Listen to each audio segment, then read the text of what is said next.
Breaking news, there may be a huge trade on the horizon for the Atlanta Falcons, and I'm talking about your boy, Kirk Cousins. Now, this is coming from the news that just released less than an hour ago that basically says this. I'll show you the tweet. The Atlanta Falcons have signed Easton Stick. Now, if you don't know who Easton Stick is, he was the backup quarterback out in LA for the Chargers. He did get some game reps. I think he had 4 or 5 starts couple years ago or last year where the starting quarterback was out.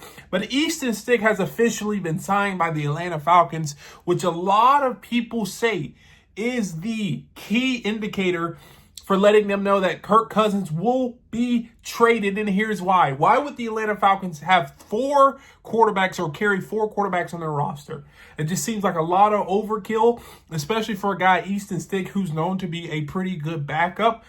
Why would you bring him in to be the third string behind Michael Penix and Kirk Cousins? Now, this is also related to some news that recently released talking about Kirk Cousins' price and what the Atlanta Falcons are asking. Now, there's been rumors and chatter going around that the Atlanta Falcons want a team to give them $20 million of the $45 million that Kirk is owed. Therefore, the Atlanta Falcons get a pick. They get to save $20 million and move on from there. But there are some teams supposedly that are interested in Kirk Cousins, not at that $20 million number, but at that $10 million number. And this is all encompassed in the tweet that says this by Dove Klayman. Rumors, the Vikings are among the teams that could pursue a trade for veteran QB Kirk Cousins. This is per Adam Schefter. There is a feeling around the league that a team, whether it's the Vikings or the Steelers, might be willing to pay down roughly $10 million. How much any team will be willing to pay outside the influence, the conversation it gives up.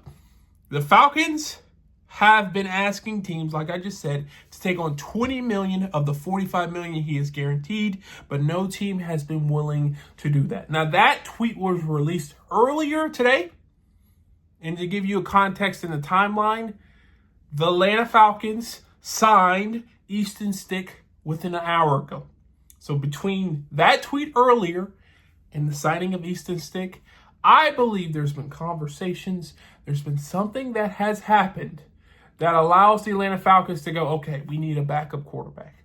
And I would not be shocked if either the Minnesota Vikings or the Steelers, most likely the Steelers, says, hey, we'll give you $14 million of Kirk's salary. Here's a 5th-round pick this year, and then let's move on. Also, what's key is this is prior to the NFL draft.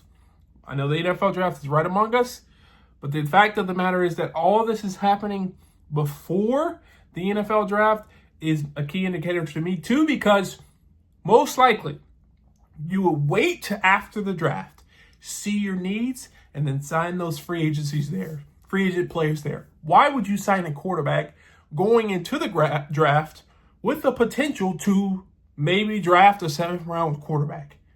This shows that Kirk Cousins will be on the move, and the Atlanta Falcons will get some value for a guy that a lot of people said he's outside of his prime, he sucks, and he's just going to hold a clipboard for the Atlanta Falcons. Now, we'll see. This has to go down, but I'm telling you, these indicators, these key moves highlight that a Kirk Cousins trade is incoming, and I'm interested to see what team wants his services. But if you agree or disagree, leave a comment down below. Let me know what you think about Kirk Cousins. What do you think he'll go for? And do you think this trade will happen? And if you want to see more videos like this, check this one out right here. And like always,